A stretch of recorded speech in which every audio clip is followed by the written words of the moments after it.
Sydney, Australia में Indian काश्तकारों के साथ यकजहती में ट्रक रैली निकाली गई। ये रैली मोदी सरकार के खिलाफ थी और इस रैली में बड़ी तादाद में लोगों ने शिरकत की। सत श्री अकाल जी, मैं आभारी हूँ पहचान टीवी का, जिसने मौका दिया मुझे अपनी बात रखने का।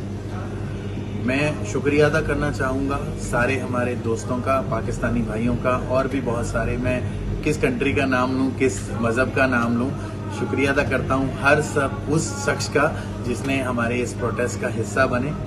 और मैं किसानों की बात रखना चाहता हूँ कि ये फार्मर प्रोटेस्ट है और फार्मर अपनी मांगों को लेके प्रोटेस्ट कर रहे हैं। उनकी सपोर्ट में हम लोग यहाँ पे प्रोटेस्ट कर सकते हैं। सेंट्रल गवर्नमेंट कुछ ऐसी नीतियाँ लेके आई है कि वो उसमें प्राइवेटिज्म, जब कॉरपोरेट लोग डिसाइड करेंगे उसको ज़्यादा पैसे मिलेंगे, कम मिलेंगे, तो ये सब लोगों को एक इल्यूजन क्रिएट किया गया है ताकि वो लोग इस चक्रव्यूह में फंस जाएं और सरकार अपनी जिम्मेवारी से पीछे हट सके। इससे पहले सिख कम्युनिटी का एहतजाज हुआ था, जिसमें कम्युनिटी ने मोदी हुकूमत से तमाम बिल वापस लेने का मुतालबा किया था। मोदी ने ये बिल काश्तकारों के लिए पेश किए हैं, जिसको पूरी दुनिया से मुखालफत मिल रही है। ये एहतजाज इंडिया में भी कई रोज से जारी है, लेकिन अब तक मुतालबात नहीं माने गए, जबकि यूनाइटेड नेशंस ने भी इस एहतजाज को सपोर्ट किया है। पूरी दुनिया से लोग काश्तकारों के लिए और किसानों के लिए मैदान में आ रहे हैं ताकि उनको सपोर्ट कर सकें,